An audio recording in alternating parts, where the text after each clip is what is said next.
Salam sejahtera buat semua jemaat Tuhan. Selamat malam, selamat kita berjumpa lagi dalam Renungan Susyanim. Dan mari sebelum kita mulai renungan ini, kita tundukkan kepala, kita akan berdoa untuk memulai renungan kita. Kita berdoa, terima kasih Tuhan buat malam hari ini. Tuhan masih berikan kami kesempatan, waktu untuk kami merenungkan kebenaran firman-Mu.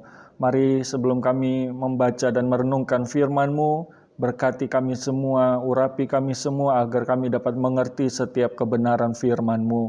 Terima kasih Tuhan, kami siap untuk merenungkan kebenaran firman-Mu pada malam hari ini. Di dalam nama Tuhan Yesus Kristus, haleluya, amin. Puji Tuhan, jemaat Tuhan yang diberkati Tuhan. Malam hari ini satu renungan kebenaran firman Tuhan yang akan kita baca terambil di dalam kitab Markus pasal yang ke-6. Markus pasal 6 ayat yang ke-35 sampai ayat yang ke-37. Markus pasal yang ke-6 ayat 35 dikatakan, pada waktu hari sudah mulai malam, datanglah murid-muridnya kepadanya dan berkata, tempat ini sunyi dan hari sudah mulai malam. Suruhlah mereka pergi supaya mereka dapat membeli makanan di desa-desa dan di kampung-kampung di sekitar ini. Tetapi jawabnya, kamu harus memberi mereka makan. Kata mereka kepadanya, jadi haruskah kami membeli roti seharga 200 dinar untuk memberi mereka makan? Ya, puji Tuhan. Malam hari ini renungan yang akan kita terima, saya akan beri judul tentang Tuhan, ketika Tuhan menjawab. Ya, ketika Tuhan menjawab, tentu kita semua hari-hari ini sedang menanti-nantikan jawaban dari setiap doa kita. Ya, semua saya dan saudara pasti senang juga ketika setiap doa kita dijawab oleh Tuhan. Ya, tetapi malam hari ini ada satu hal yang menarik yang akan kita renungkan bersama-sama, yaitu tentang ketika Tuhan menjawab. Haleluya. Ya, ketika Tuhan menjawab doamu, tentu kita semua sangat bersuka cita. Tetapi ayat yang kita baca ini adalah suatu hal yang menarik sekali ketika Tuhan memberi jawaban, ya. Ayat-ayat yang kita sudah baca di dalam ayat yang ke-37 dikatakan, tetapi jawabnya, jawab Tuhan, ya. Kamu harus memberi mereka makan. Kata mereka kepadanya, jadi haruskah kami membeli roti seharga 200 dinar untuk memberi mereka makan?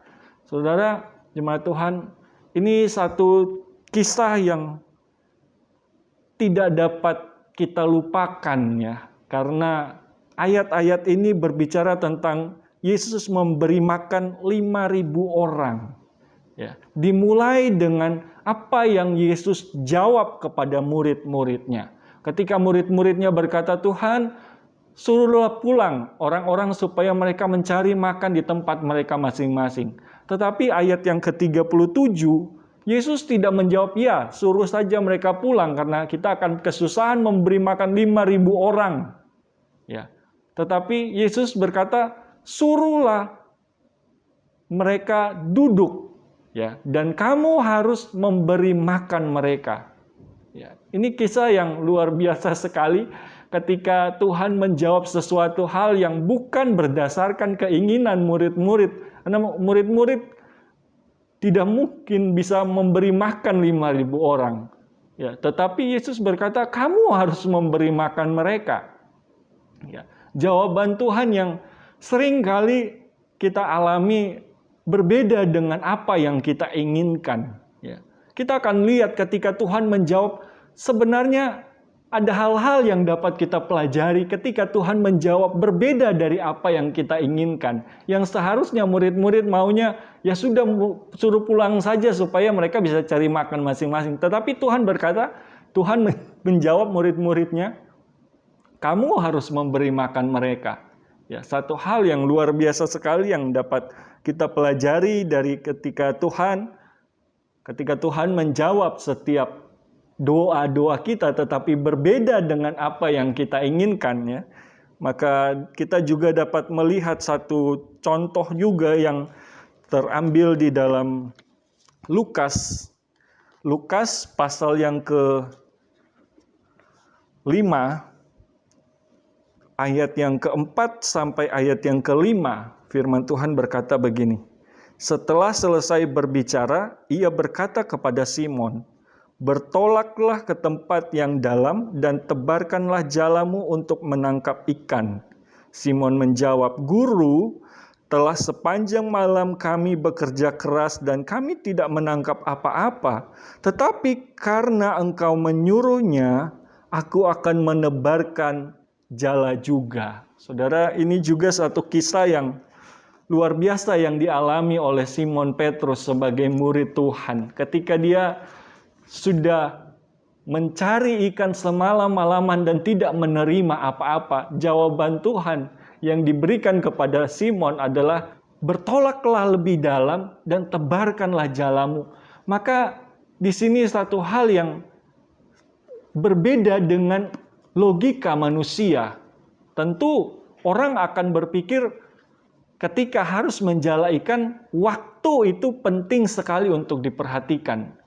Ya, karena ketika siang hari atau saat yang tidak tepat, ya, malam hari saja orang berusaha mencari ikan dan tidak menemukan apa-apa, dan ini waktunya tidak tepat. Tetapi Tuhan berkata, "Bertolaklah lebih dalam dan tebarkanlah jalamu."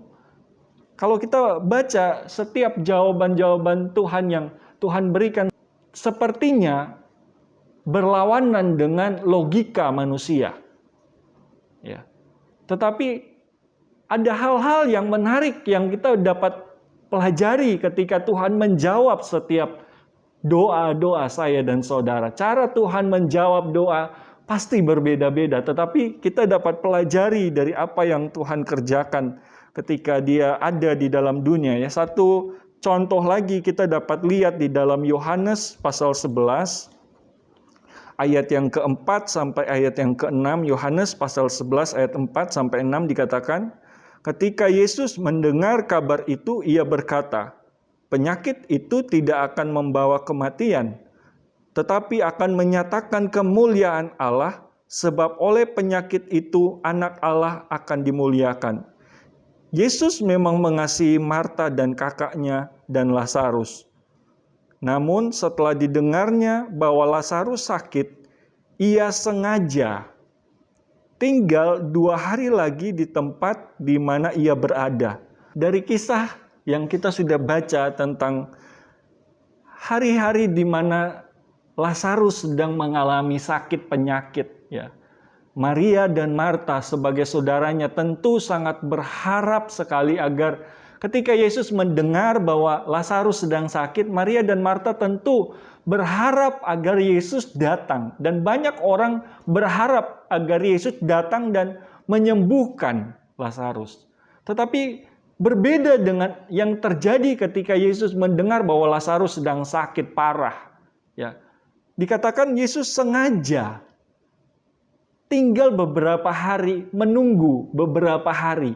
Padahal orang-orang semua tahu bahwa Lazarus sedang sakit parah. Ketika Tuhan sedang menunggu beberapa hari, ya, di sini satu hal yang luar biasa yang Tuhan ingin ajarkan dalam kehidupan saya dan saudara. Ketika dia mau menjawab setiap doa-doa saya dan saudara. Dari 3 kisah yang dapat kita terima pada saat malam hari ini, ya, mulai dari kisah tentang murid-murid yang harus memberi makan 5.000 orang, lalu kisah tentang Petrus yang juga mengalami mujizat Tuhan, dan yang ketiga kisah tentang Lazarus yang dibangkitkan. Ya, ada hal-hal yang dapat kita pelajari dari apa yang Tuhan ingin berikan ketika dia menjawab setiap doa kita. Ya. Hal-hal yang dapat kita pelajari, saya berikan 2 hal penting yang dapat menjadi pelajaran buat kita renungkan malam hari ini adalah ketika Tuhan menjawab setiap doa kita, maka dia memberikan yang pertama namanya dia menambahkan iman kita. Ketika Tuhan menjawab setiap doa kita, maka di dalamnya Tuhan ingin menambahkan iman kita. Tetap percaya dan tetap berharap itu adalah kunci untuk menerima jawaban Tuhan. Sekalipun mungkin waktunya sepertinya lama sekali tidak dijawab Tuhan, tetapi tetap percaya dan tetap berharap pada Tuhan akan membawa saya dan saudara melihat jawaban Tuhan yang Tuhan akan nyatakan. Hal yang kedua yang dapat kita pelajari dari kisah-kisah yang sudah kita baca pada malam hari ini adalah dalam setiap jawaban Tuhan, selalu Tuhan sertai dengan mujizat. Yang walaupun sepertinya tidak masuk akal untuk kita lakukan, sepertinya mungkin lama sekali untuk kita terima janji Tuhan, tetapi Tuhan tidak pernah kekurangan cara untuk melakukan mujizat. Yang walaupun Marta berpikir, seandainya Tuhan ada ketika Lazarus masih sakit, ya Lazarus bisa disembuhkan. Tetapi kita dapat pelajari sekalipun Lazarus sudah meninggal, tetapi Tuhan sanggup melakukan mujizatnya. Oleh karena itu yang dapat kita pelajari ketika Tuhan menjawab setiap doa saya dan saudara adalah Tuhan tidak pernah kekurangan mujizat. Dia dapat menyatakan berbagai macam mujizat untuk memberkati saya dan saudara. Sekalipun waktunya tidak tepat, sekalipun saatnya tidak tepat, tetapi cara Tuhan selalu akan tepat pada waktunya Tuhan. Oleh karena itu kita perlu menantikan waktu Tuhan. Kita perlu menunggu saatnya Tuhan. Karena firman Tuhan berkata tadi, segala sesuatu yang Tuhan akan kerjakan itu untuk menyatakan kemuliaan Tuhan. Sesuai dengan waktunya Tuhan. Ya, oleh karena itu, mari jangan pernah berhenti percaya dan berharap kepada Tuhan. Karena Tuhan akan menjawab setiap doamu. Malam hari ini mari kita akan berdoa kembali untuk renungan yang sudah kita terima. Mari kita tundukkan kepala, kita akan berdoa. Terima kasih Tuhan buat renungan firman-Mu yang terus mengajarkan kami agar kami tidak jemu-jemu Tuhan Yesus menantikan jawaban Tuhan dalam kehidupan kami. Oleh karena itu Tuhan, biarlah Tuhan dalam kehidupan kami dapat terus semakin bertambah-tambah dalam iman kami kepada Tuhan sehingga kami tidak meragukan setiap janji-Mu dalam kehidupan kami. Mampukan kami Tuhan Yesus untuk terus Tuhan percaya kepada janji firman-Mu sehingga kami dapat melihat kuasa Tuhan bekerja, mujizat Tuhan dinyatakan dalam kehidupan kami. Terima kasih buat malam hari ini, berkati kami semua yang sudah menerima renungan firman-Mu dan kami tahu kebenaran firman-Mu akan terus Tuhan Yesus Engkau curahkan dalam kehidupan kami, bertambah-tambah untuk menguatkan iman kami. Terima kasih Tuhan, terpujilah nama-Mu dalam nama Tuhan Yesus Kristus. Haleluya. Amin.